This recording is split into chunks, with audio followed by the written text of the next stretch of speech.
thinking something to travel back and forth from so it was New York, Austin, and Miami. And so we did a road trip from New York to Austin, and then I was only been there 1 week. And then I did a road trip from Miami, from Austin to Miami. So we decided to make driving. So we're like, we like it here. There's great ecosystem. There's a lot of tech happening. So everyone was just like, roll the dice and see how it goes. Yeah, I haven't met one native Austinian. Austinite, you're a native? Oh, God. Born and raised, I have yet to meet one. But yeah, entrepreneurship, that's really cool. A lot of intelligence and web design, so it's very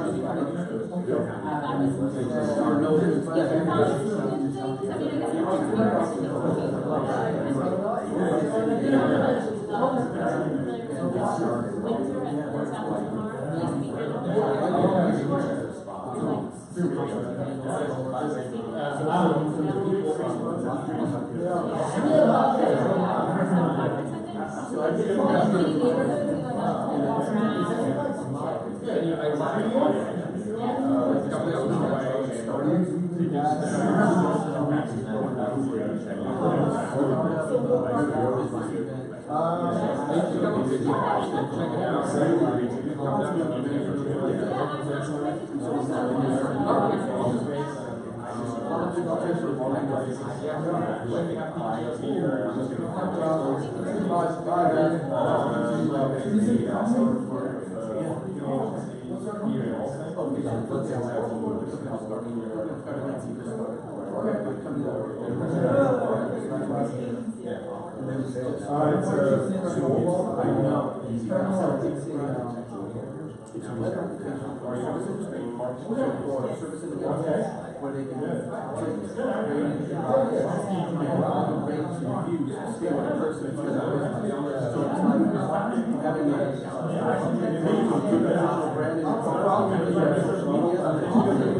to be a tech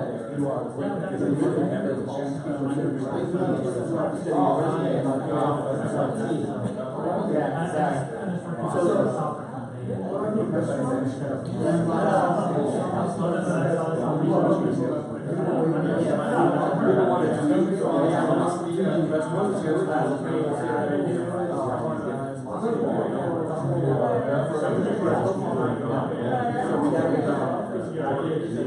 as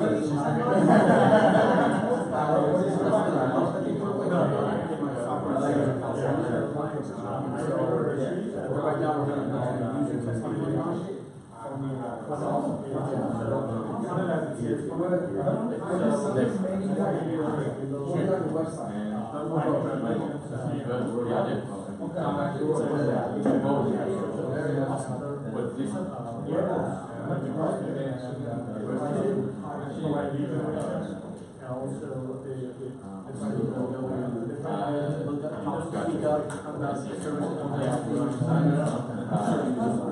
They don't have to be. But besides this, what do you guys do?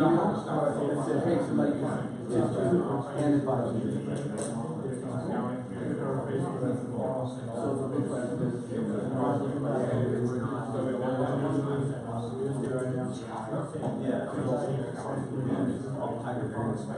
still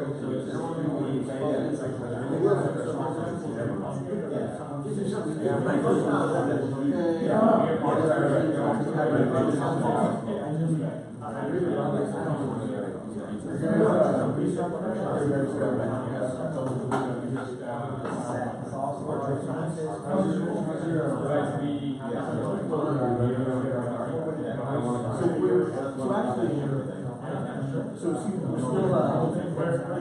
our business.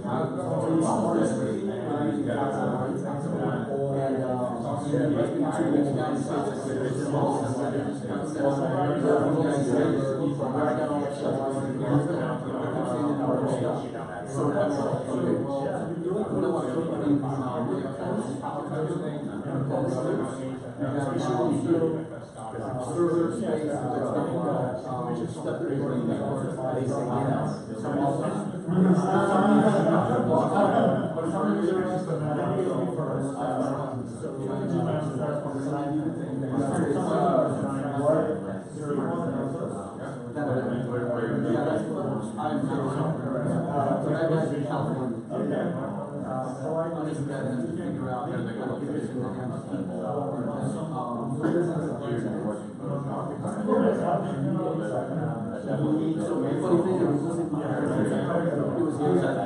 So we used to work together in San Diego doing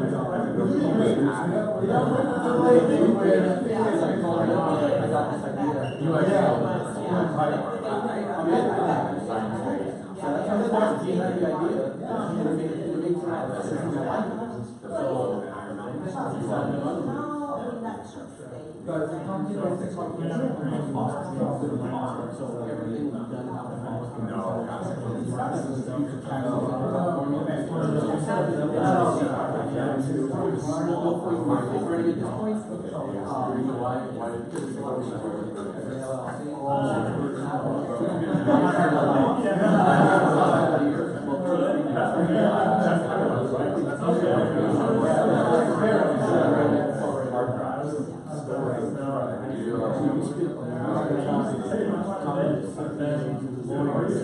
back and forth on Besserman.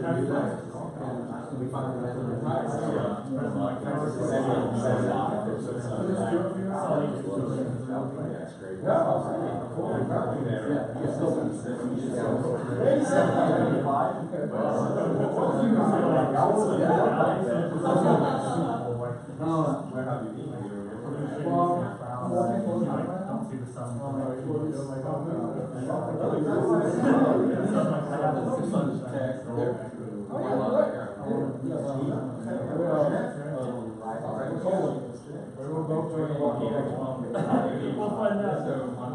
both of us as entrepreneurial service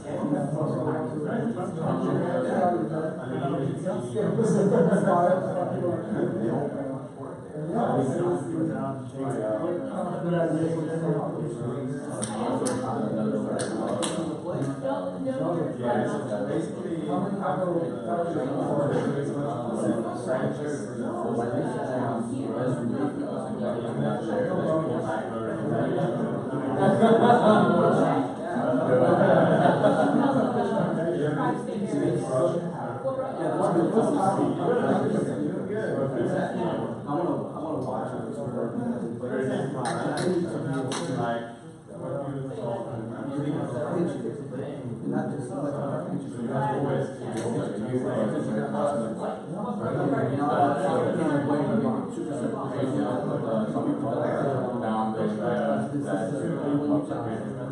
no, we don't buy the domain.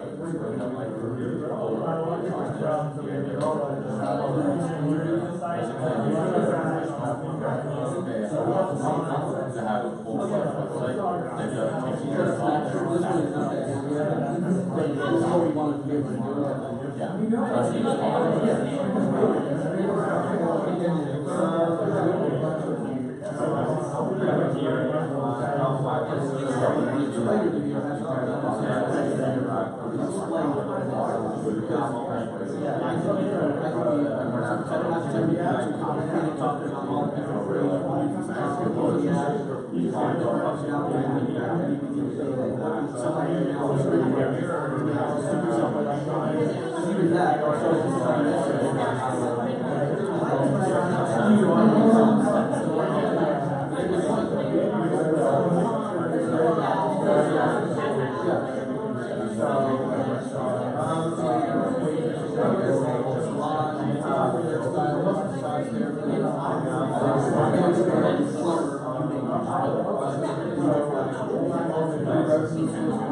Excuse me. Excuse me.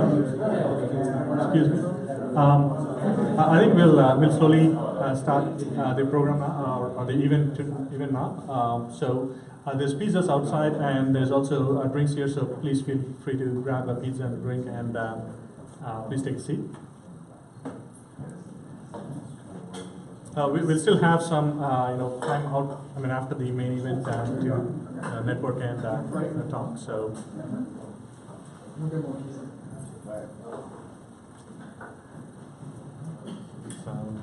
Take a couple of minutes. seconds for people to settle down.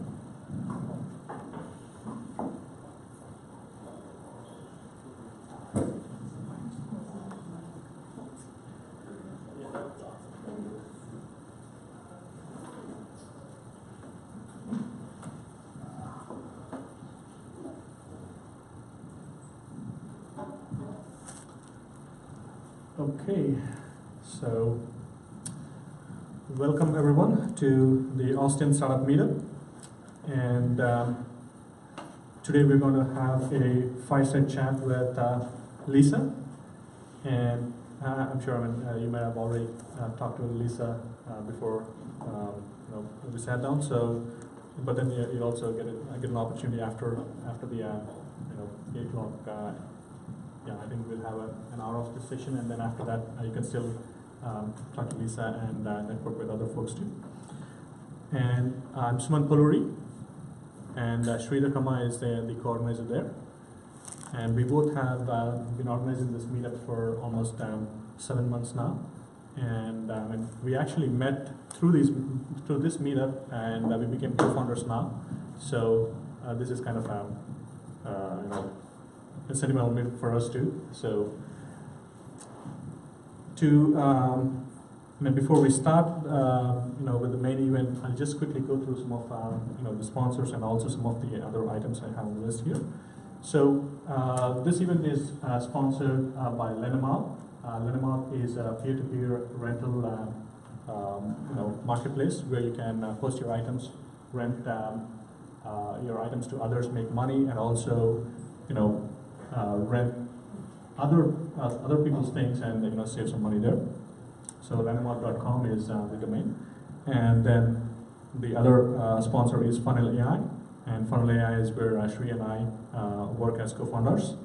And what we do is we build artificial intelligence models to help businesses connect with prospects in real time. So we go through social media posts and other things, and we try to build AI solutions to do sales funnel automation and also generate leads and other prospects. And then we are also happy that Capital Factory has sponsored this space today. And as you know, Capital Factory is the place to be if you're an entrepreneur in Austin. There's thousands of events that happen here. You can find a co-working space. You can learn from other meetups that are happening here. You can also join the accelerator here. So please do check out capitalfactory.com for all the events, membership, and all of the details. With that said, this is kind of the rough agenda. There's no hard and fast thing, so we're already at 7 o'clock. So I'll try to wrap up the intro quickly. And then there's the fireside chat. And after that, there's again time. I said 8 to 8:30, but we still have time till 9 o'clock to network if you want to stay on and talk to other folks. So before we go there, I'll just give a small intro on what this meetup is about. So if you are an early stage company and you want to pitch and you want to learn from other companies that are pitching, you can always go to wonderful meetups here, like the co-founders meetup that happens in Capital Factory, or also the Austin Tech Breakfast meetup, where they have a format where you can look at like 4 or 5 companies that come and pitch 5 minutes at a time and get some quick feedback. And those are great meetups, and I regularly go to them, and I recommend anyone who's new to Austin or who wants to get into the startup ecosystem to go to those meetups. But then what we try to do is we try to not step on their toes, but we try to pick one company and or one founder or one entrepreneur and try to delve deep into what they're doing, how they're doing, what's working for them in Austin, what's not working for them in Austin, how they're getting funding, how they're getting advisors, and anything related to startups that would be of interest to you. So it's what we want to do is we want to be more like a platform where people can come share ideas, connect with other folks, and also get a deeper understanding on why some company is succeeding and why some companies gaining a lot of traction. So if you go to some startup news website and see that a company raised like $10 million, I mean, you'll find a small interview saying, hey, we did this, and then that's it, right? I mean, that doesn't give you an idea of what challenges they faced. I mean, if it's really easy to, raise money, and if it's really easy to get hundreds of thousands of people using your product, I mean, everyone would be doing that, right? Everyone would be succeeding in that. So what we try to do is we try to, have the space so that the founders can, share the background on what helped them reach that level, what they're doing right, what team they have behind the scenes that is helping them do that, and also, I mean, what advisors they're talking to. I mean, how did they get those advisors and co-founders that help them succeed, right? So we're trying to make it like a platform where people can come here. We go with one company each time, and it's a free-flowing discussion. People can stop and ask the person presenting or person talking here more questions, or even you can even wait till the end of the session and ask them more questions. And so we hope that you get more value out of this than just coming here and just listening to that 5-minute pitch, right? So, we are really open to suggestions. If you think that this can be done better, I mean, if we can give better value to all this, rather than just doing what we're doing today, let us know and we can tweak the format, whatever helps you guys, okay? With that said, just a quick peek on some of the upcoming deadlines that might be useful to startups. There's a couple of websites where you can go, like f6s.com and AngelList or AngelCo, where you can find a list of incubators that have open applications and the deadlines, and you can apply from there directly. And then RealCo is basically the incubator in San Antonio or accelerator in San Antonio that we're working with. There's some flyers over there for RealCo, and Funnel.ai is part of RealCo program. So if you want to know more details, there's a business card for one of the RealCo partners, and also the flyers there. And in August, there's like a Founder Space Accelerator in San Francisco and Amplify LA that are, that may be of interest to you if you want to apply for them. And then September, there's like I think 4 or 5 more, and there's more. If you go to those 2 websites, F6S and AngelCo, you'll find more deadlines there. And then for resources, some of these resources are already well known. If you're part of the startup world, but just to give a brief overview, if you want to connect with companies and people, founders, and things like that, go to AngelList, and they have a wealth of information in there. And then for jobs on LinkedIn, you can find people that might be of interest if you want to partner with someone, or maybe find someone that can help you in advisory roles or things like that. And then if you're looking for digital jobs, Austin Digital Jobs is a Facebook group that has a lot of the jobs here in Austin that you can look for. And then if you want some volunteers for your tech initiatives, there's Austin Tech Volunteers. That's also a Facebook group that you can join. And then there's also the Co-Founders Meetup and the Austin Tech Breakfast Meetup, which are really good meetups if you want to go and meet people, and also listen to the pitches of 4 or 5 companies at a time. So those are great meetups if you want to, and both of them happen, I think, on the 16th floor of the Capital Factory every month. And communities, there's Austin Startups Facebook community. It's a really great community. There's tons of people in the startup ecosystem there. You can ask questions, and there's a lot of activity going on in there. So do join that if you're not part of it yet. And there's a atx.chat Slack group for Austin people. You can talk about companies, you can talk about general things and events and things like that. That's a free one, and you can register there. And then if you want some startup suggestions from Y Combinator, you can go to Sam on YouTube. There's they publish those Sam Altman startup classes, so you can search for that, and there's tons of great content in there. So those are done by the Y Combinator folks, so you can go there. And then there's always local meetups, and also Austin Tech Startups Guide is an initiative that Shri and we're trying to build, basically for folks in Austin who wants to know when major events are happening, how to register for those events, and when major conferences are happening that might be of interest to you. And also, as I said earlier, we're trying to build this as a platform that people can benefit from. So what we're trying to do is we're trying to, in future, we're planning to build a platform where we can have some mentors be part of our network, where people like entrepreneurs can go and freely talk to them rather than be part of a siloed group like accelerator or incubator. Because if you want to be part of an accelerator, I mean there's certain cost benefits, and you need to be accepted and things like that, right? So you don't always get access to those mentors if you're not part of those networks. So what we're trying to do is we're trying to bring access to other folks also free of cost, and maybe on a volunteer basis. So we're trying to build more things with that, but you can right now go and check there. There's austintechstartupsguide.com, and you can, or I'll share this presentation with the group so you can go and check that even today. So with that said, I'll turn it over to Shri, who will have a fireside chat with Lisa.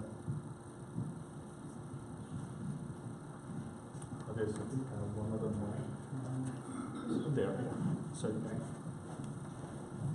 Thank you as well.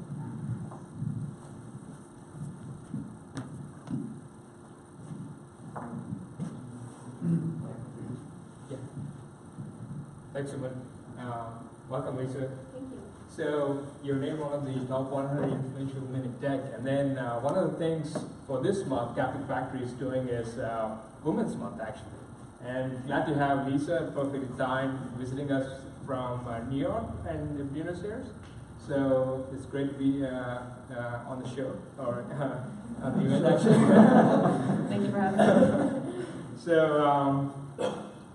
we just wanted to get you, thanks Suman for all the intro about what we do here in Austin and helping tech startups, and just having all the info in one place to help, right? So similar is what you did in Buenos Aires, so we wanted to get you some feedback, ask some questions also. So anything else you want to add before I start off with some questions? Well, yeah, so actually, when we first came here, we were on a trial run for a month. That was the plan. My husband and I, we decided to come here from Buenos Aires, check out the scene for a month, and then kind of decide where we want to spend more time. We had between New York, Austin, and Miami. We were looking to settle down in the U.S. For a year, because I've been living in Argentina for the past 5. And this marks our, I think, 8th day that we've been in Austin, and we're already looking for apartments. So we've decided to stay in Austin. So that's like a testament to how awesome you guys are. Cool. So, you've been featured, your startup has been featured in CNBC, TechCrunch, and all these major publications, right? So, how is it like? Tell us more about your organization and what it does. Sure. So, Startup Buenos Aires, we are an organization that represents the startup, tech, and entrepreneurial community in Buenos Aires, Argentina. We operate on 3 major platforms, which is education, community, and resources. So education, we host classes and workshops for entrepreneurs by entrepreneurs. For community, we get the community together under one roof. We host events, we curate events, and we also work with international organizations to bring global initiatives and opportunities to Buenos Aires. And for resources, we're essentially a resource hub and an accelerator without the funding, so that's not as sexy, but we provide a lot of resources, mentorship, consulting, and assistance for startups within our network in Argentina and around the world. Okay, great, that's perfect. So what is the status of startup ecosystem and culture in Buenos Aires and Argentina? Sure. So I guess I should tell a little bit about my backstory and how, a girl from Queens who didn't speak a word of Spanish and did not know one person on the continent of South America winds up building a startup community in Buenos Aires. So I guess it comes. I was living and working in New York for a tech company, and this is for my Game of Thrones fans. Winter was coming. Well, that was a terrible accent, but winter was coming, and my lease was up in my overpriced New York City flat. And I asked my company, we were based in Silicon Valley, as most tech startups were at the time. I asked my company if I could work remotely for the winter. and they asked me where I was going to go. And I knew if I said somewhere cool like Rio or Europe that they would say no. So I did a little white lie, and I told them I was going to go live with my grandmother in Florida, knowing that nobody could say no to that. So they obliged. They said, okay, you have 2-3 months maximum. You can go live with your grandmother in Florida. I was like, okay, I'm definitely not going to live with my grandmother in Florida. Where am I going to live? So I looked at a map, and I said, okay, where can I be in a similar time zone, because I have to make it appear as if I'm in Florida. Where is it warm, because I really liked the warm weather. So I very randomly decided on Buenos Aires. I did not know anybody in the city, didn't know anything about Argentina, I didn't speak a word of Spanish, but I heard it was a really cool city. And so I decided to go there. It was going to be a little 2-month adventure. So I went with a backpack and a laptop, and I thought, hey, this is going to be my next couple months. It'll be like my summer and winter. It'll be great.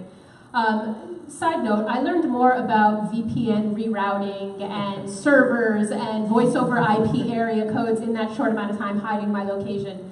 So if anybody ever needs to hide their location, just come to me. I'll give you all the tips. So I got to Buenos Aires. I didn't know anybody. I was a fish out of water. And I thought, how can I make friends and meet people? And I was like, oh, I'll just join the local startup community. That's the best way to meet like-minded people. I was pretty involved in the New York tech scene at the time. And so I did some research, and I looked around, and I was really surprised to see a few things. One, there was no startup community. But the weirder part was that there was a ton of startup activity. So it's strange. How can there be no community, but there's just an incredible amount of entrepreneurs, an incredible amount of technology, lots of startups, but there were no resources, and it was a very fragmented space. So that's kind of where the first journey of Startup Buenos Aires began. So I was really surprised that there was no community, but all of the elements for a community existed. And so just naturally I was meeting people, and I quickly noticed that regardless of the stages of development that these startups and entrepreneurs that I met, whether they were in the middle of raising funds for Series C or they were an aspiring entrepreneur, they all lacked resources. There was no place, no support, nowhere to go that these entrepreneurs can get the help that they needed to grow. And that's where the idea of Startup Buenos Aires was born. It was meant to be a place where founders and startup enthusiasts can get together and help each other scale, one way or another, whether it's through education, through connections, through resources. And that was the plan, and it was meant to be this side project. I had no intention of making any money. In fact, I didn't have a business model for like the first 4 months, which was very stressful, so I don't recommend that. That was the plan. It was just to be a little side fun thing, my little impact that I could leave in my city and then, be on my way back to New York. And then something really amazing happened, and overnight the community just blew up. It was something that the city always needed, and then once the first sign of it emerged, people just jumped on it. A team was formed, a really incredible city wanted to be a part of it, resources were being thrown out, people were offering things, mentors were coming out of the woodworks. It was just really this wonderful evolution that happened essentially overnight, beyond my wildest dreams. And I can't take the credit, because it was really just an incredible amount of team and an amount of dedication that came from the team and came from the community that band behind this idea of building this ecosystem. And at the time, it was a much different government. So that's also something to keep in mind is, this was in Argentina, and the economy was terrible, and it's, a Peronist, a socialist society. So, capitalism isn't something that the government is really focused on, and so there wasn't many resources. And then here I am, a gringa who didn't speak Spanish, who just comes in and is like, I'm going to build this thing, and you guys should all join me. And I was really surprised because I thought, one, being a woman in like this machismo society, and then two, being a foreigner, those two things would serve as huge obstacles. So there was no way I could build this, at least not without a male co-founder or without a local partner. But I was really surprised to see that the city was really inclusive. And actually the things I thought were my weaknesses turned out to be my strengths, because people saw that, hey, there's this foreigner that left everything in New York to come to Buenos Aires to build something for us. What's the catch? And the truth is there was no catch. I just really wanted to help the people, and in that process we were able to build this really incredible community, and I'm very fortunate that it's grown to where it has. I'm fortunate that we figured out a business model, 6 months in, so I didn't starve, and we're still going strong. We have about 10,000 members globally. We've been featured on a lot of really incredible publications and been validated in a lot of different ways, and we actually just created a strategic partnership with the city government of Buenos Aires, so we're currently working with them to scale the organization nationally, which is really exciting. Cool, that's a phenomenal story. You answered some of my next question is about how Chile and Ireland are trying to come up with the same ideology of startups and ecosystem, and especially Ireland, at least it's in Europe, but Chile is in the same, right, South America region. And then you said you got some support from the city, but how about from the government? What did they see, and anything from the government that you got some support for? Well, I'm going to tell you guys a little secret. It's kind of scandalous. So, in the first 6 months that we built Startup Buenos Aires, we started getting a lot of recognition. People were coming to our events, and TechCrunch was writing about us when we were very, very young and underdeveloped. We were kind of like out of our element. And so we get a call from the city government, and this was past administration once again. So it's a completely different world now. We are like very pro city government now. But at the time, we got a call from the city, and they're like, hey, we heard of Startup Buenos Aires, we heard what you're doing, we want to invite you to a meeting with us. We have this major event every year called Dia del Emprendedor, which is like Day of the Entrepreneur. So the city government hosts this huge event, 5,000 people, really incredible, like very high level stuff. And so they called us, this little organization. I think at the time we didn't even have a website. We might have just had a Facebook page. So we were really young, just kind of trying to figure out our way. And so the city government calls us in.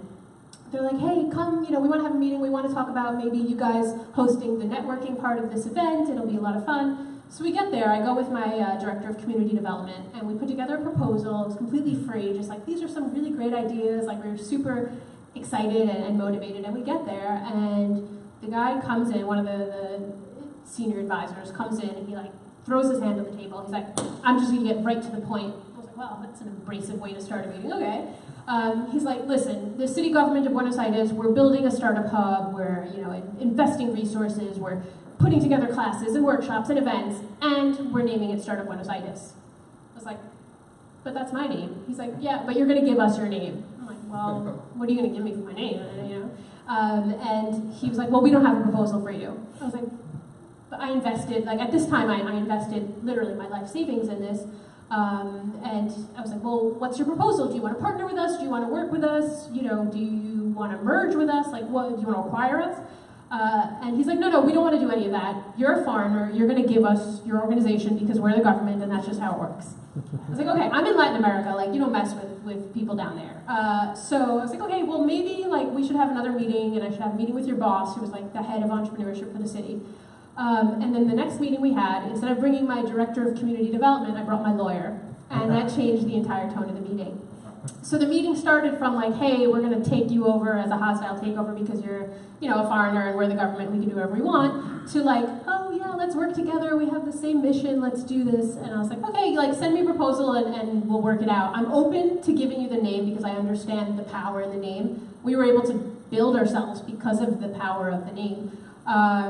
And I was open to working with them. And so that was in November of 2013, and I'm still waiting for that proposal from that administration. But things have changed, and the president has changed, the government has changed, and I think now we've gotten to the point where we've been around long enough that they realize, if you can't beat them, join them. And it's a completely new administration, and they're doing incredible things. And they're investing a lot of resources. They're actually creating an incubator program very similar to Startup Chile. This is for anybody here looking for funding who's interested in the LATAM market.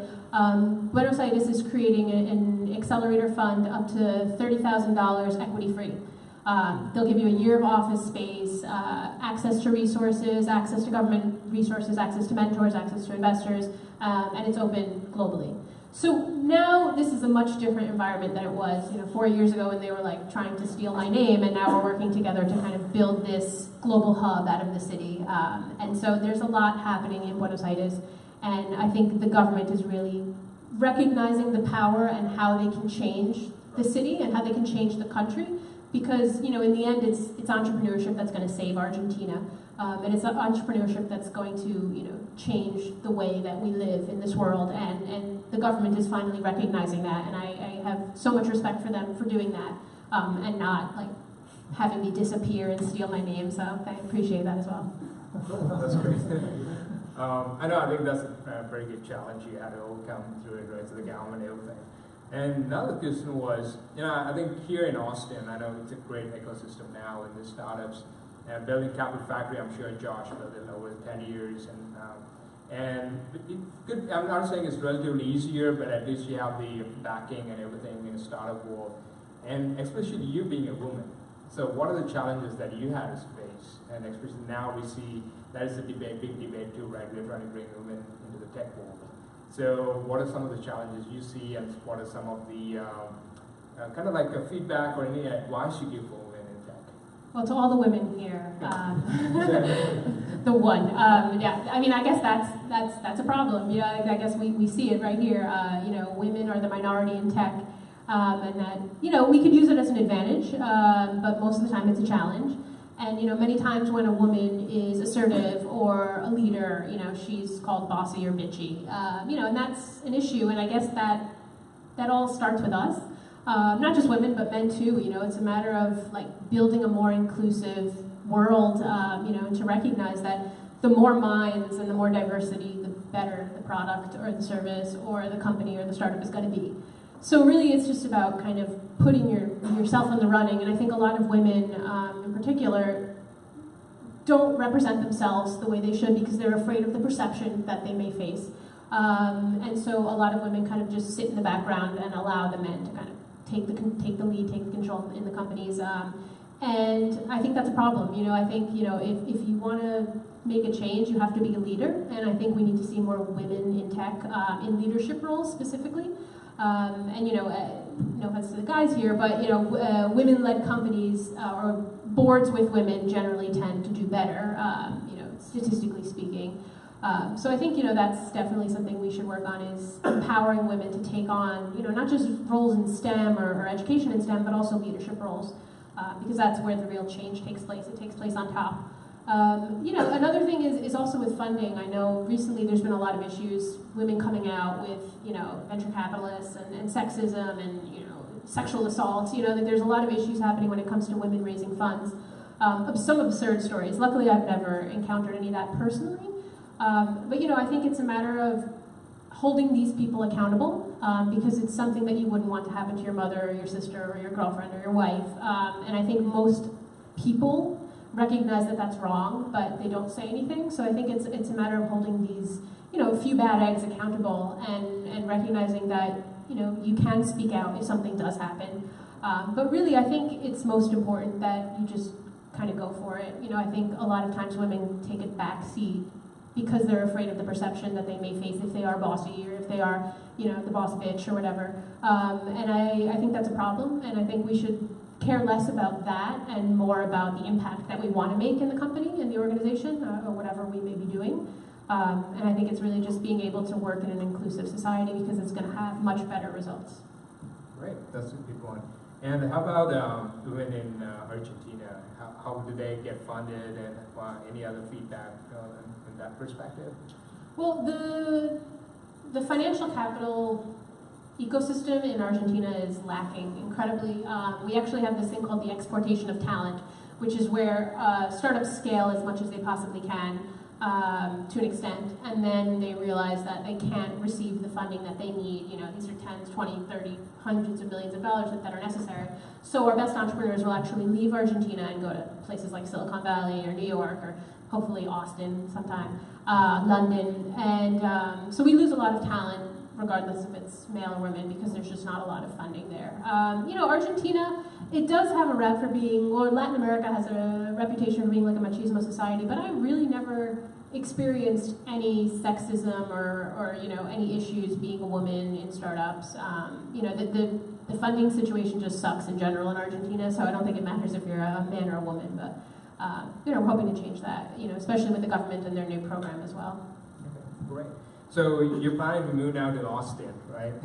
So how do you see yourself getting inclusive in this tech community? That's a good question. I think right now there's so much talk about building walls, and what we really should be focused on is building bridges. I'm not going to name any names. But I think Texas and Austin in general, and specifically, I think it's in a really great position to be one of the gateways to Latin America, whether it's through clients or customers or teams. So I think, geographically speaking and culturally speaking, Austin is in this really advantageous place to take advantage of its proximity to Central and South America. And those are huge targets. There's tons of early adoption of technology, tons of mobile users, tons of developers. So I think, what I would like to do, and this is actually something I discussed with Fred at the Capital Factory, is working to build bridges between Latin America and Austin, whether it's through soft landings for companies who are looking to come here and scale and have them think of, hey, don't go to Miami, come to Austin. There's this really robust, amazing community, in which case that will kind of help the economy here and bring more opportunities and jobs. And on the flip side, companies who are looking to offshore tech teams, there's an incredible IT ecosystem in Latin America, an incredible amount of developers and designers that are very, very highly qualified at a fraction of the costs that are happening here. So for startups and for corporations who are looking to hire or offshore teams or mobile app development projects, web development projects, there's this incredible offshoring community in Argentina. So if we can kind of build awareness around that and bring more projects, I think it's definitely a win-win on both sides. And I think Austin being ranked as the Kauffman Foundation said as the #1 startup city in the U.S., I think that it has a lot of potential to really shape the U.S. into what how the startup ecosystem can be a more global, inclusive place. So really, what I'd like to do is kind of help working on building that bridge. Yeah, I think also startup meetup and everything right here, right, that's going on is to help other startups, right, and bring not only funding but talent is one thing. I know we have a challenge right now with the visa program, the startup visa. You won't name any names. Right. So I'm not going to be going political, but I think that's one of the challenges right now we see as a startups is talent and the startup visas that right now which are so restricted. I think that would be a great help if we can have the bridge built, right? So having more talent there, if they're great at programming, and that we have a shortage here that we can help together, and then vice versa with funding and things like that. I think that'd be great as well. Yeah, also keep in mind we're in this new age, like we're in this new world where borders matter less. I mean, kind of, but technically speaking, when it comes to working remotely, there's anything you need to get done, you can get done through Skype, through Basecamp, through different, project management systems. So, whereas before we were very locked into having this physical space and this, our team has to be in the same location at once. I think we're now we've reached this really interesting place where remote work is kind of taking over, and that's like the new currency for the millennials. So I think it's really important to recognize that the talent pool doesn't only exist within your hometown or your own country even. There's an incredible amount of talent all throughout the world, and if you can find it and it can be at a more optimized cost, then of course it makes a lot more sense. Yeah, great. So I think going back to your startup series, you started from 0 to 10,000 members. Yeah. So how was the challenge? And so you could give us some any tips and advice on how we can grow to that numbers right now? I get this question a lot actually. Whenever I speak in different parts of the world, they're like, well, how do you build a community? Because it's very interesting to a lot of people, and it's necessary to a lot of startups because they need to build that community, whether it's clients or users. And there's no recipe, unfortunately, to say, okay, you need a little bit of this, a little bit of that, and spring it all together, and you got yourself a Startup Buenos Aires community. I think the trick is finding a couple things. One, it's what does the city or the community or the target that you're looking to reach, what do they lack? What can you provide to them that will give you value by providing that? And so for us, we saw that resources and funding, I guess resources encompasses everything, mentors, funding, connections. So resources was lacking in Argentina, so we said, okay, you know what, we're going to build a portal, we're going to build an online and offline network where we can provide these resources, because we recognize that's what they need the most. And then I think the other part of that is figuring out how you can leverage the existing characteristics and qualities that you have access to. So for us, it was like, okay, we want to build this community, we have to provide these resources. What does the community have that we can leverage in one way or another to build it? And for us, it was the human capital. It was the entrepreneurs, it was, you know, the developers, there was the programmers. So what we did was we built an outsourcing database of all of the leading dev agencies and dev studios and programmers in the city. And what we did was we sold their technology. We sold their services to companies who were looking to offshore. So what we did was we essentially took these two pieces because we wanted to remain a free community. We are a free community. Everything we do is free. All of the classes, the workshops, the resources. And that was really tough. And as I mentioned earlier, we didn't have a business model for quite a while. And then this kind of business model emerged out of nowhere. And had I have put some thought into it, maybe that would have saved me, you know, a lot of sleepless nights and ramen. But yeah, I mean, I think really the trick is understanding what the community wants and what they need, providing it to them, and then understanding the quality of the community and how you can leverage that to build something bigger than yourself. And that's what we did. You know, we provided resources and we sold technology because that's what we had access to and that's what the community was great at. And then everybody won and it became a much larger organization than we ever could have imagined. But I think it really came down to figuring out, you know, cracking that code, which is providing what they needed and figuring out what they were good at. Great. I think, yeah, as you said, sharing and selling technology, I think that's a phenomenal thing to grow, right? Oh, another thing I forgot, sorry, is strategic partnerships. That is super important. Like, we would not be anywhere where we are today if it wasn't for the co-working spaces who took a chance on us or the accelerator programs who took us in. So it's about creating the strategic partnerships with the influencers and the organizations who are already in this space and understanding that, you know, you work better together than apart.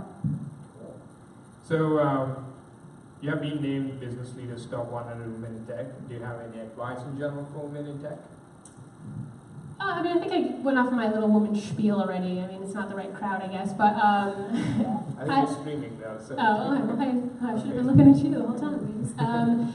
So the best piece of entrepreneurial advice I received was from someone you guys may know, or at least you know what he built. Andrew Hyde. He was the founder of Startup Weekend, which was acquired by Techstars, which I'm sure maybe some of us have participated in.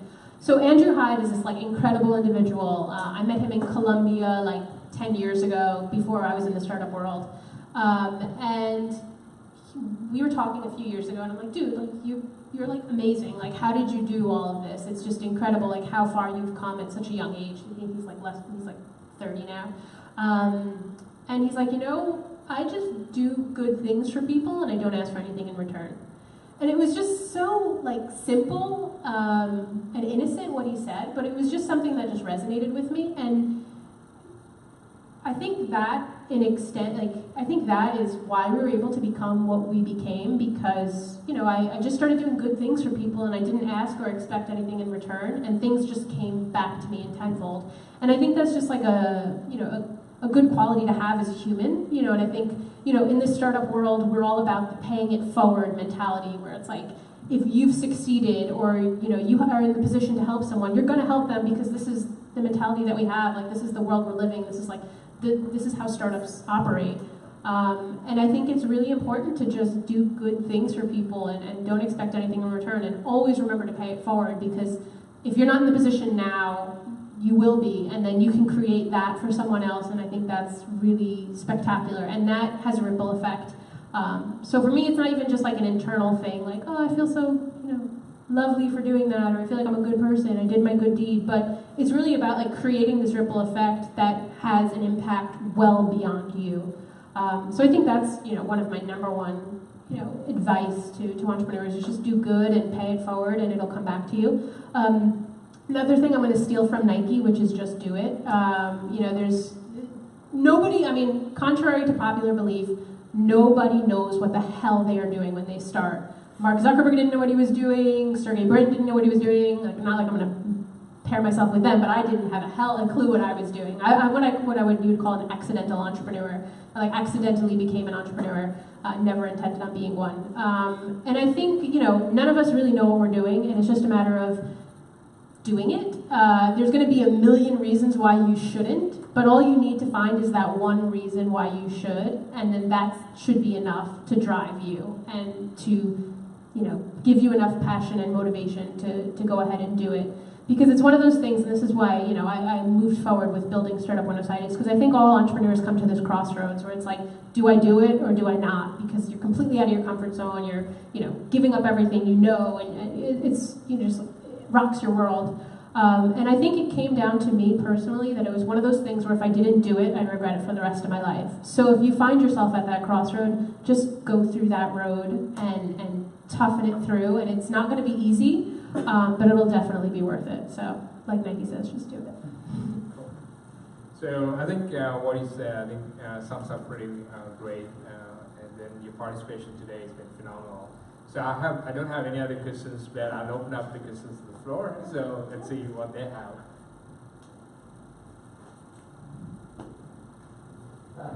Mine is simple. When did you quit your New York company?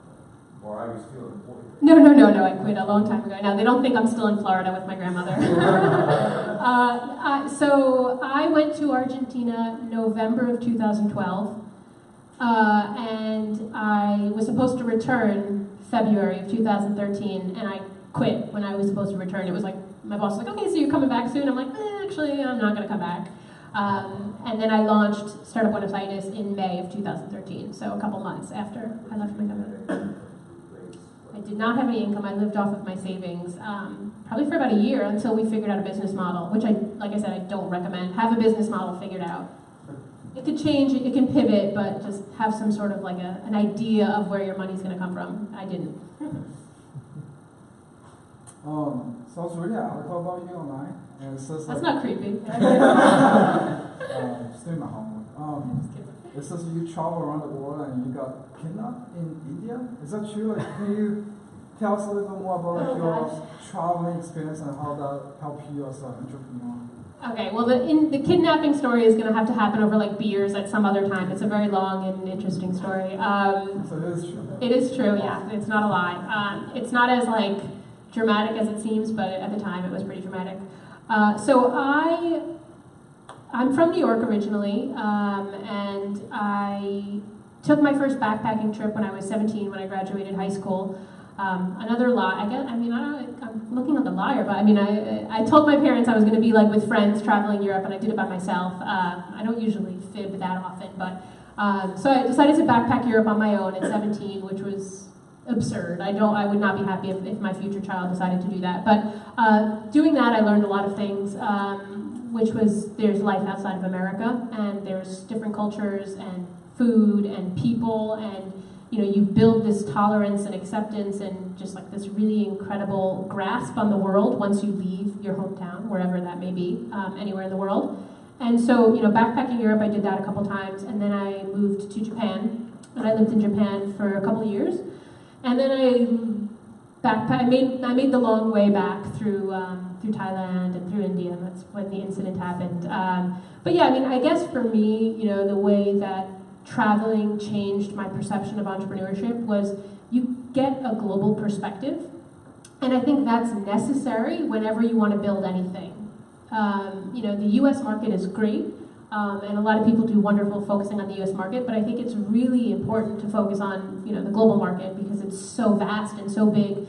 But there's also so many different nuances when it comes to doing business with different cultures, with perception of time or, closeness of contact or just communication strategies. So I think traveling really opened my eyes to recognize that just because something works one way doesn't mean you can kind of, do it everywhere else.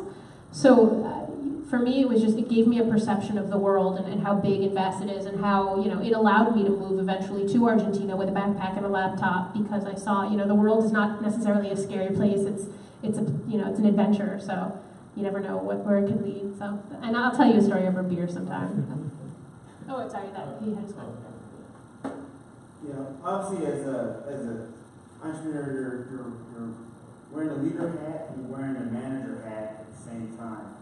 And as your business is gaining traction, how did you manage or address the financial priorities that kind of keep the company going, even though all the spirit and the purpose as a leader is you driving forward to this big vision?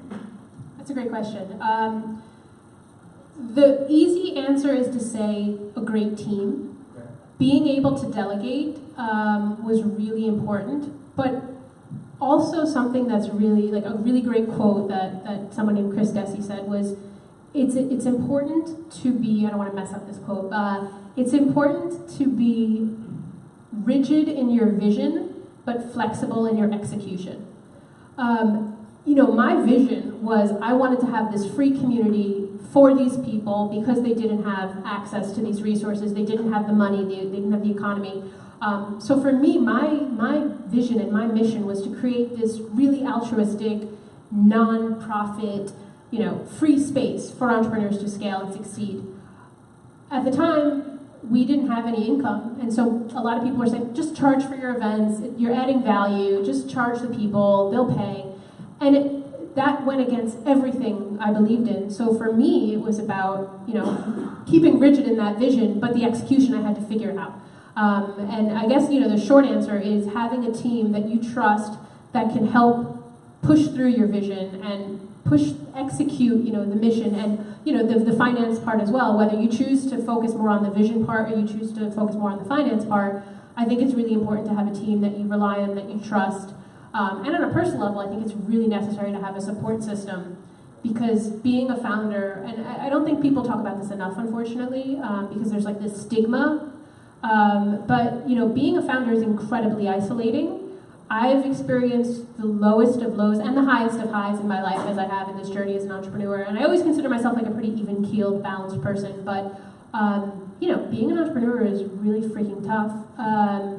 And it takes a toll on a person, and I think it's really necessary to have a strong support system. And it's important to have these types of talks because, I'm sure some of you, you go to these types of talks and you're like, oh, they're crushing it, how do they do that, that's amazing. Because I'm only talking about like the great parts. I'm not talking about like the times where I like cried at 4 a.m. or had a panic attack and like didn't know how I was gonna pay my bills, or like was down to my last like $20 in my savings account, because like that's not sexy, but it's necessary to talk about. And I think we as founders are guilty of focusing on like the crushing it and the hustling and not discussing and not having like an open and honest discussion about like, hey, like I wasn't always crushing it. I was fucking depressed, like shit sucked for a very long time. I almost quit a lot of times, but because I had a strong support system, I was able to push on through.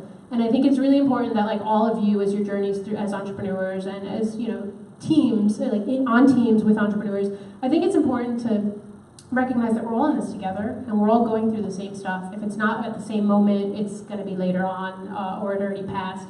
And I think it's important to have this open dialogue and to say there's not a stigma attached to this, because it's depressing sometimes. Like entrepreneurship is hard, and it's a roller coaster of emotions that you're not used to, and that I don't think anybody ever gets used to. So when we're able to open up this dialogue and have these honest discussions and say, hey, I wasn't always crushing it, I wasn't always hustling, like there was plenty of times where like I didn't get out of bed, for days at a time because I was just not motivated to. I think that's important, and that happened to me. Like this is all true, and I'm not a depressed person per se, but entrepreneurship takes a toll physically, emotionally, financially. And I think it's really important to have this dialogue whenever possible. And so whenever I have a microphone, I always try and bring it up. So thank you for bringing up that type of question. But I think it's really necessary to have a support system along the way and people you trust in and confide in. And as isolating as it feels, there will always be someone there for you. Just allow yourself to open up to them. So I have a question based on what you were just talking about. But my original question was, I'm sure you thought of this already, and what your execution on this would be, but to start going to other communities in Latin America to do the same thing that you did in Buenos Aires, and start connecting them so flow of ideas with them. I'll go ahead answer that, and I'll ask the one that. Sure. Yeah. So a lot of people actually, that throughout the years, they're like, oh, well, Startup Buenos Aires, the idea is like franchisable. Right. You can kind of build these in different startup communities. To be honest, yes, it could be, but it is so labor intensive, and there's so many different characteristics and qualities of every different community. It's not something I can just kind of plug and play. Yeah, and I am too old and tired to do it again. So this might be my last one. I don't know. We'll see what happens with Austin, but yeah, I mean, it's unfortunately not something that can just be like a plug and play, like a Techstars just comes in and builds its own little community, because there are so many different characteristics and qualities and moving pieces of different organizations or different cities around the world. So in a sense, yes, but in a sense, hell no. Yeah, it makes a lot of sense. How you're explaining about the previous government they had to work with to who they are today.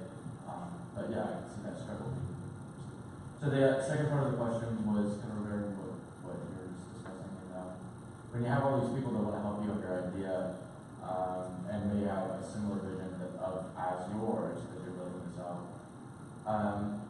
where was your interest in control and delegating and trying to build up that team and figuring out, like, did you ever have somebody that came up and said, hey, I have a very similar vision, I want to be a founder with you on this, and what would you say? And how would you approach that? It's difficult because, I don't know, go ahead. Well, my husband will tell you I have control issues, so that's one thing to keep in mind for my personality. But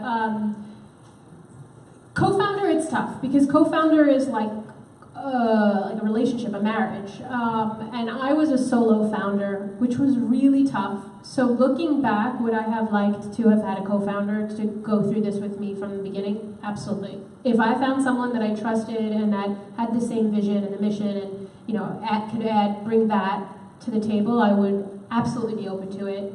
And sometimes I wish I had it, because when you have a co-founder, you guys can kind of, the ebbs and flows, you can lean on each other, you have somebody that is like a confidant. When you're dealing with a team, it's tough because you have to be the leader. So you always have to be stoic and you have to know what's happening. If you show weakness, you're afraid that will kind of, unmotivate your team or change the dynamic of the team, which is a problem. So yes, I would have loved to have a co-founder. Unfortunately, I was never in a position that I had anybody that was willing or able or that stepped up to the challenge. But I did have a really incredible team. And delegation for me was a bit tough.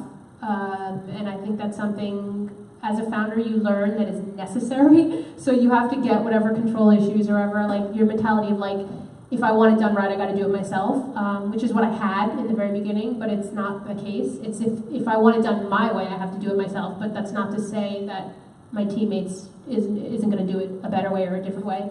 And the truth is, when you're hiring a team, you should always hire people that are smarter than you, or at least in their respective areas of wherever their focus is.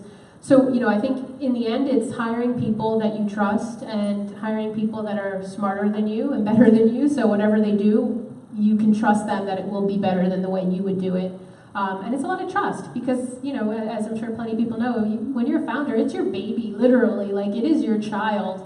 And you're afraid to kind of give that power or, that responsibility to other people. But in the end, it shows how you are as a leader if you're choosing the people you want to carry through your vision and your mission and execute it the way that you see it fit.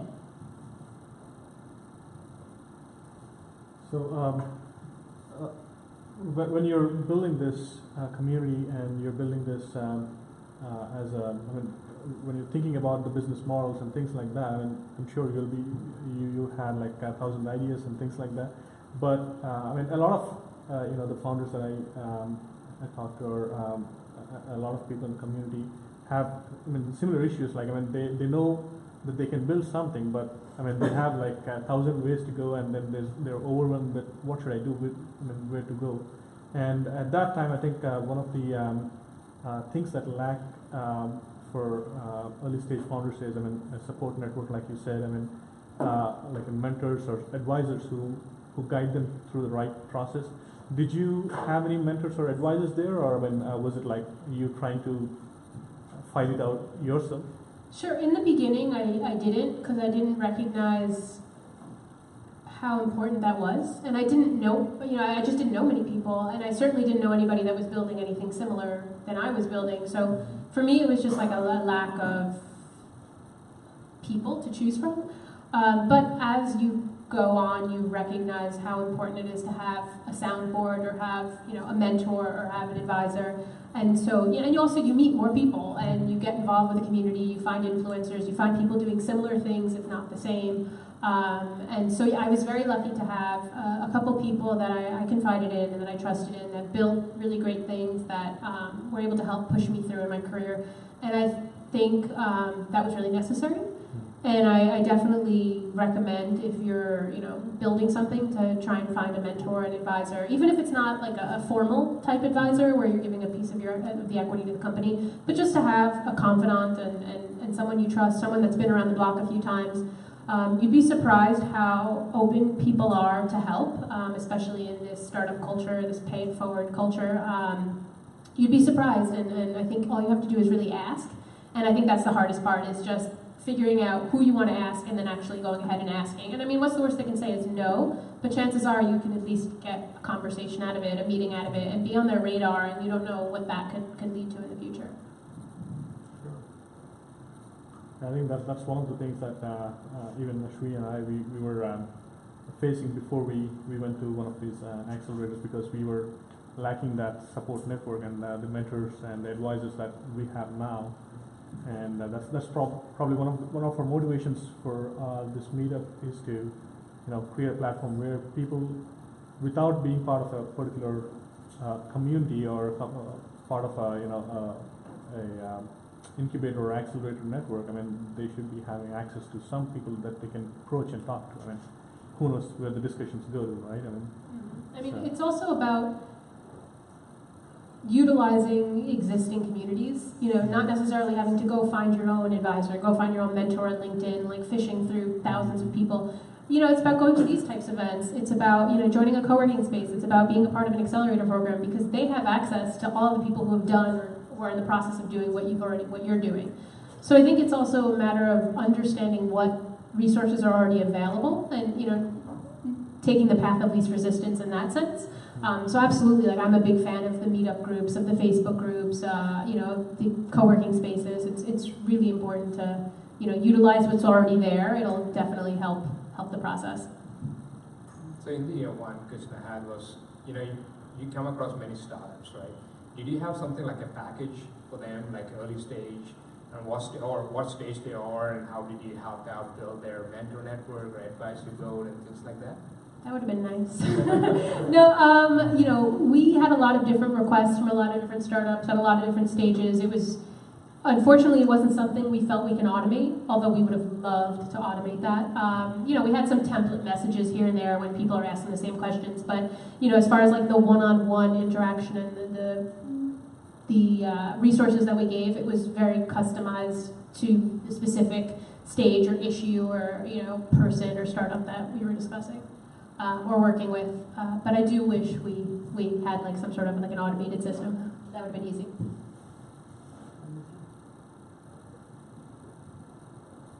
Well, it's been a pleasure having you here. I mean, it's great, and welcome to Austin. Thank you. I'm officially tired of my own voice, so thank you for having me. And like I said, I'll be around for a while, and I'm happy to give you guys my business card or tweet to me or whatever.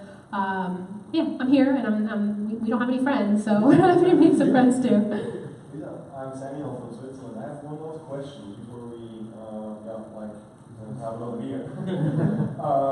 You mentioned strategic partnerships. So what did you have to offer that you were able to engage in strategic partnerships? At what level was the community, or what did you talk about that you were interesting for these strategic partners? So for us, from early on, it was the network, the community. Even when we only had a community of, let's say, 200 people, it was still a very targeted community. So when we went to places like IBM, we're like, hey, you should do this event, or we should create this partnership.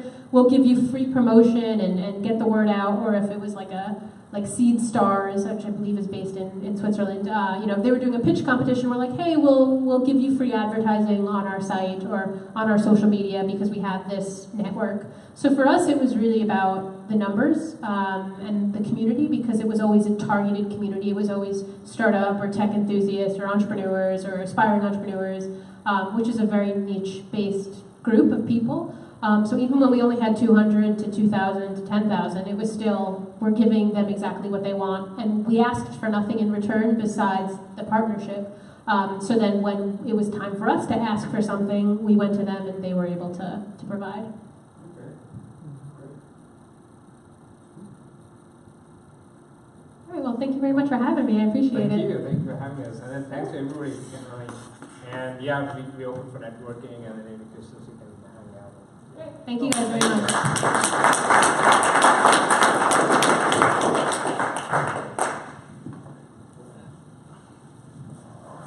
So, and before we leave, I'll just, we can start networking, but before we start, I'll just go through a couple of small slides.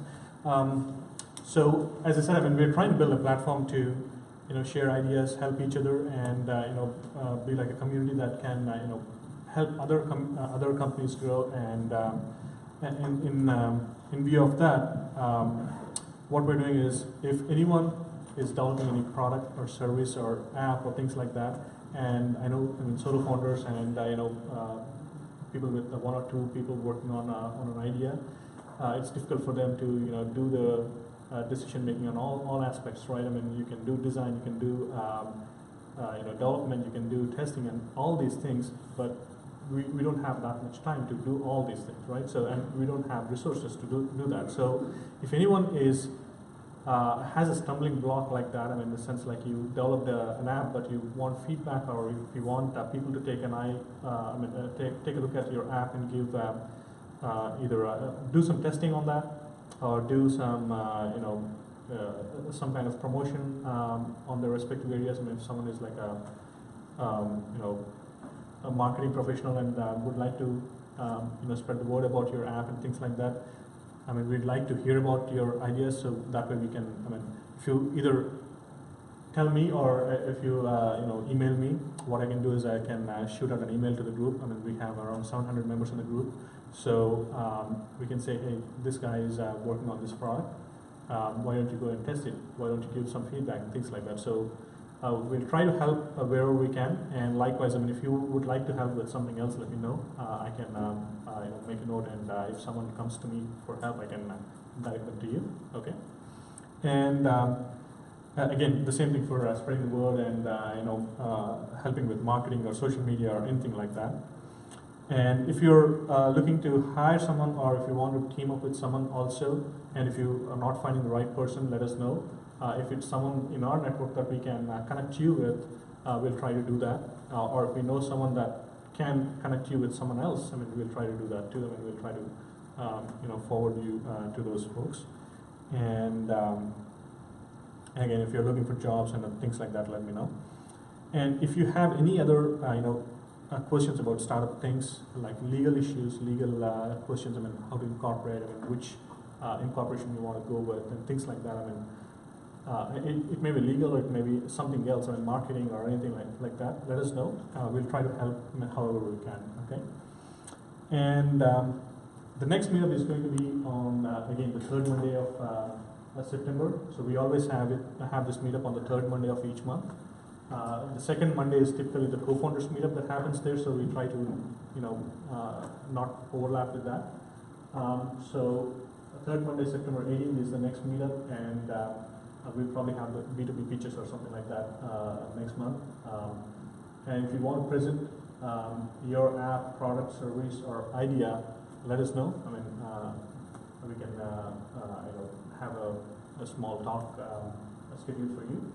And if you would like to see something else that we're not talking about here, typically what we do is we bring founders and people with some startup experience, and let them talk about their experience and share their knowledge. But if you want something else, if you want someone like an attorney to come here and talk about IP for startups, or parents or venture capital or things like that, let us know. We'll try to schedule some things. And likewise, if you want to meet some mentors in some of the domains and areas that you're looking to build your things, let us know. We can probably schedule a mentor session with one-on-one sessions without the need to pay for anyone. So let us know where we can help. I mean, this is like an open platform where we try to help each other.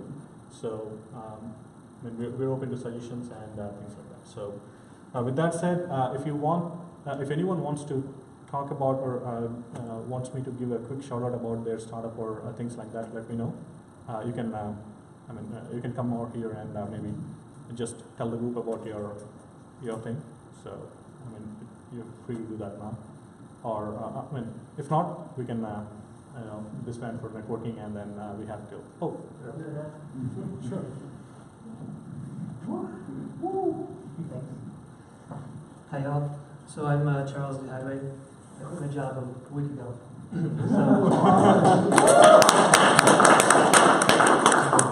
I'm starting a self-driving forklift startup. I have a background in self-driving cars, and very early stages, don't have any funding yet. So just looking for initial team members who wants to help build from the ground up. If you have background in robotics or logistics, feel free to reach out to me. I'll leave some business cards up here. Wonderful. And yeah, if anyone has business cards that you want to share with the group or LinkedIn contacts or anything like that, you can put your business cards here and share your LinkedIn contacts too. Thanks. Appreciate that. Thank you. Good luck with your startup. So, oh, you want? Oh, okay. Yeah. My name is Zach. I have a medical device startup. We're currently fundraising and trying to put together an advisory board. So if anybody is in biotech, medical devices, stuff like that, or you know somebody that might be interested in coming in as an advisor for your early startup, let me know. We're kind of on that. And so that's for us. You said medical device startup. Yeah, so I guess I should probably actually tell you what it is. So it's a body-powered robotic neuroprosthesis. So right now, the real high-tech robotic prosthetics have batteries hooked up in computers, so they sort of interpret your nerve signal. We just filed a patent for a synthetic nerve that we're going to use to wire our prosthetic directly to your body and use that signal to actually power a synthetic muscle that will move your limb, making it seamlessly integrated into your body like it's an actual part of you. So think of any like sci-fi prosthetic you've ever seen, it'll be that. And so we're trying to get advisors to lend some credibility to our team, because right now it's just the two of us, and no one will believe us.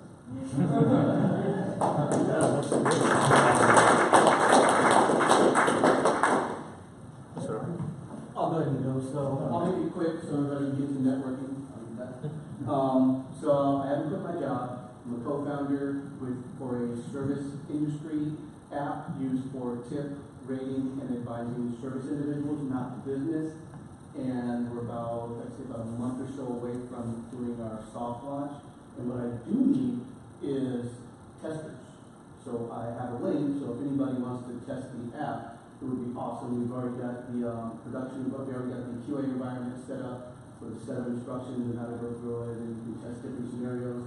So if anybody wants to do that, that'd be awesome. What's the company called? Oh, it's called Tip Tiger. So we do tips, ratings, and advice.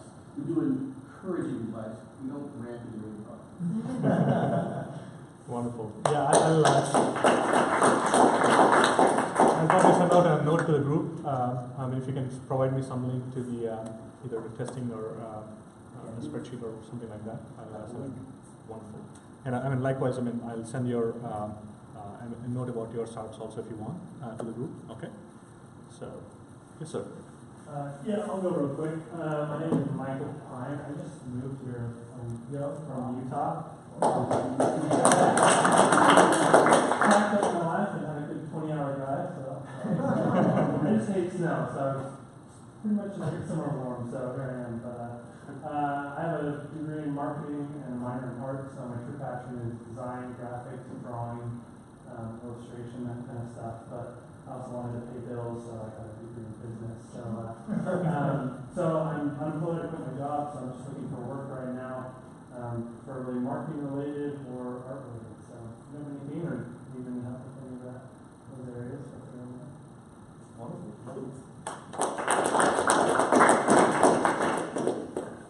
yeah, I'll share your information with the group if you want. That'd be awesome. Wonderful. Thanks. And yeah, I mean, it's open for networking now, and we can just eat more pizzas and more beer and drinks. And yeah, I mean, we have till I think 9 o'clock, so there's plenty of time. So yeah, please feel free to share your contacts. So you don't like Utah? I do like Utah. Where do you play from? I'm from Salt Lake. Yeah. All those mountains. I like it. You can send it to. It's too much snow for me. So I do agree. Yeah, also even like Amazon.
We actually just got that part ready today.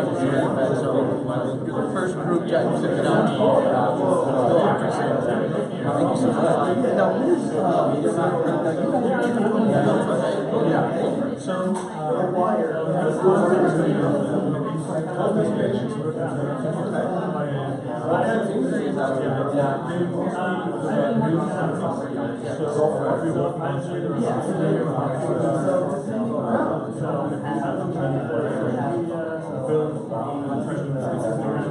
companies will have great social media.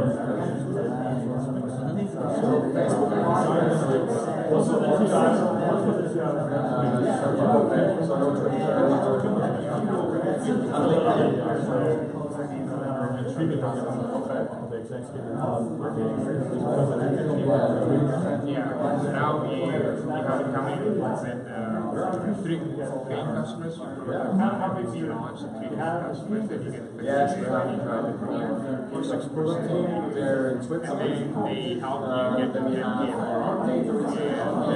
And once you get that revenue, then you have the initial invest, and then the value is when you enjoy it, and you make 2 million, and once you get to 10K, your value should make 4 million. And that's when you can start raising more money.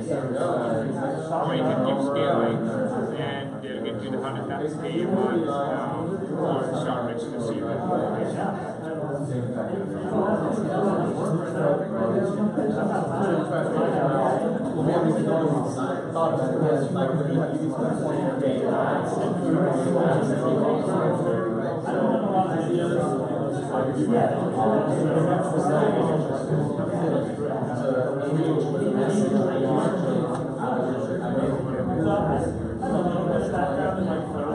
Yeah, exactly. I think regular ones, right? They give you 100,000 and you're 7% or 10%, whatever, and then they have everything in 3 months, and then you do a demo day, and then you just show up, and they invest in you, right?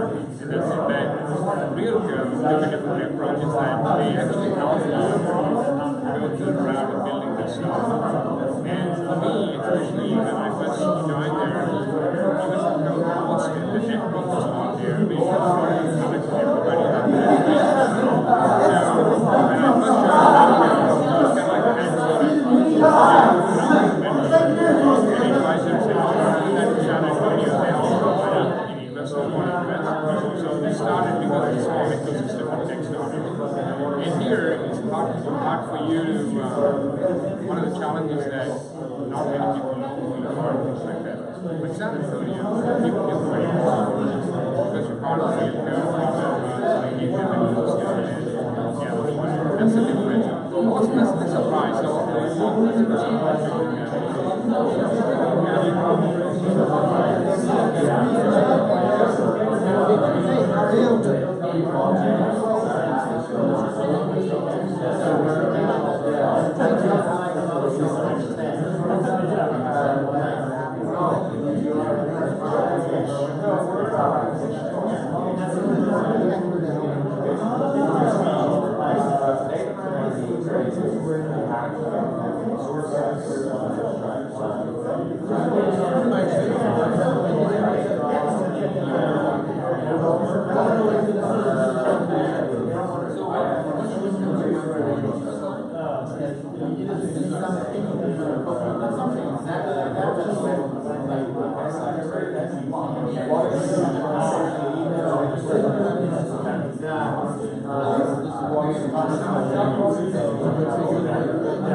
What if they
our leaders, like comments, I think that's a good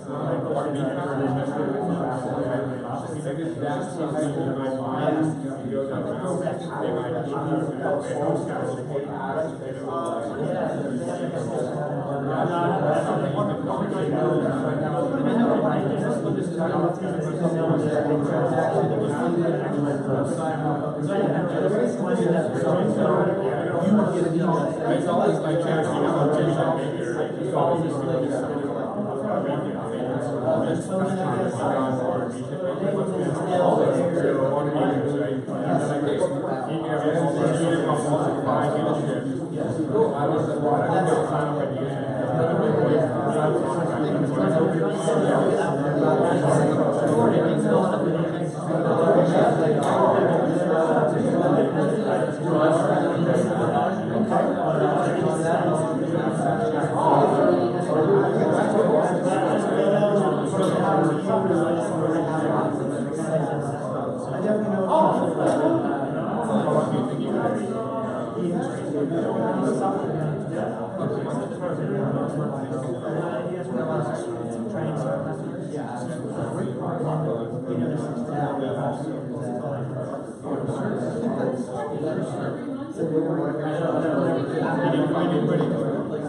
Well, I started doing my research. We're right here. We're right in down here.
Very serious aim, and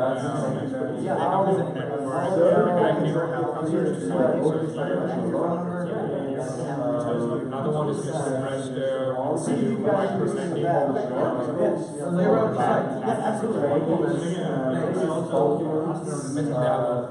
We'll make sure you get that notification. And the ones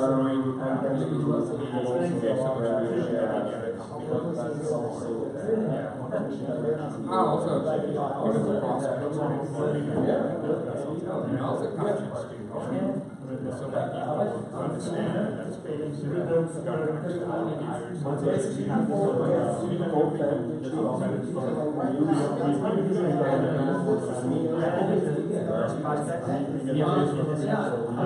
that that's so what we do is we somebody says, Twitter or Facebook, we also raise the expense to them, right? That's the perfect. So now, because somebody is looking at us for recommendation, so when the rate is off, they got that's it. So instead of public,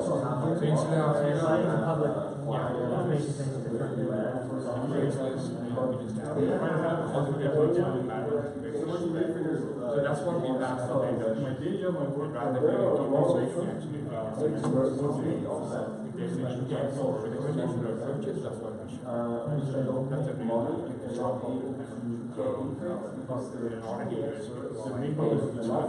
a real somebody says, what should I buy? You know, there's a BMW, so that's right? BMW, body, I say, that's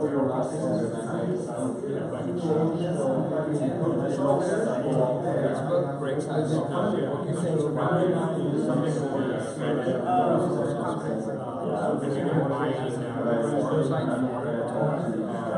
So that's kind of the biggest thing.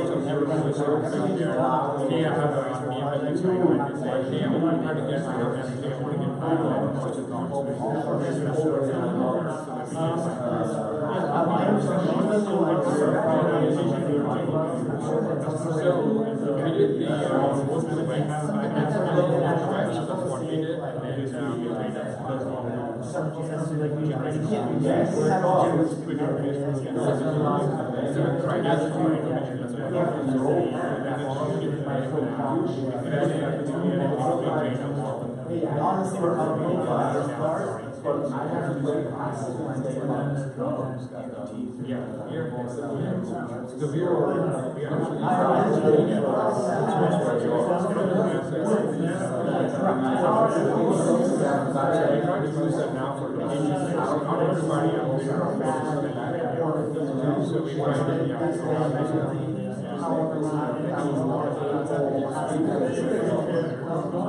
and one of the big things for us well, and see, that's one of the things too, is like, there's no computers. So it's like this conversation was very actually that was trying to argue that we just compared the source features right now, there's a lot of that's how we actually solve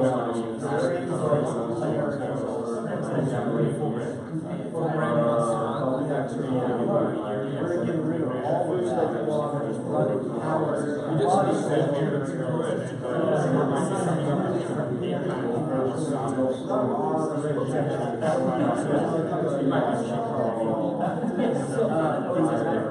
We already have material pieces that are established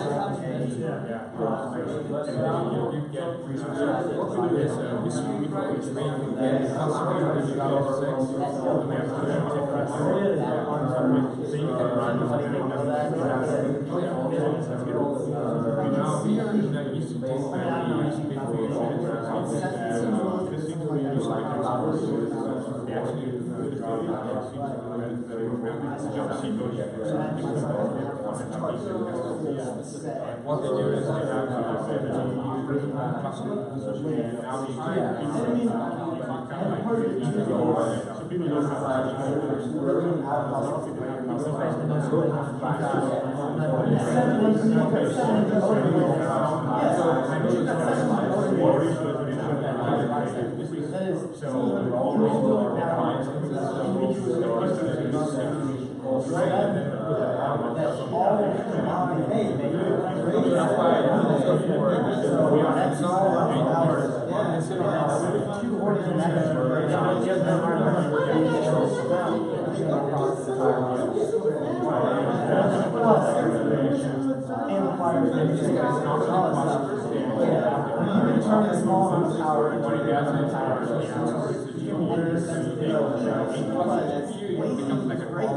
You've got metal and plastic. So you use it up to 150,000 smart distribution. Yeah. And that's how they did that. Yes. So you're talking about that. That's how. Yeah, we just have a higher.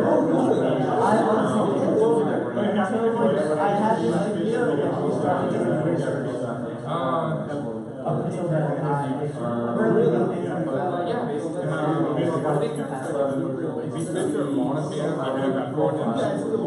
We have gotten the filters because we only find some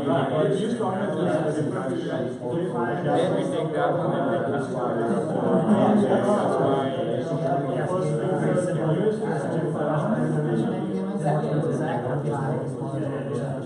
that's why we only have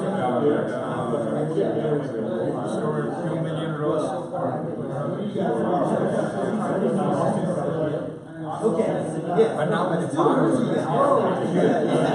going to make a t-shirt tomorrow and probably buy for we really want to get it. Yeah,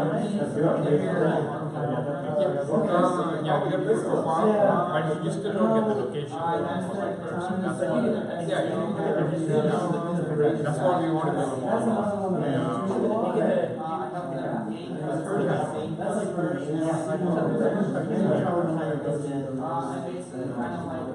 Yeah, we need to know. Yeah. Right now, what things?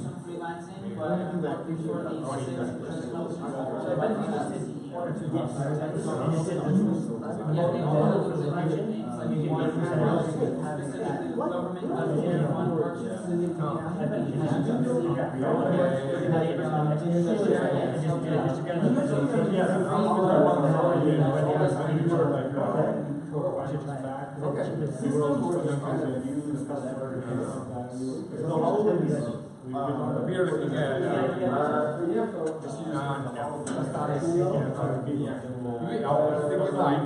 Yeah, that's done. We also use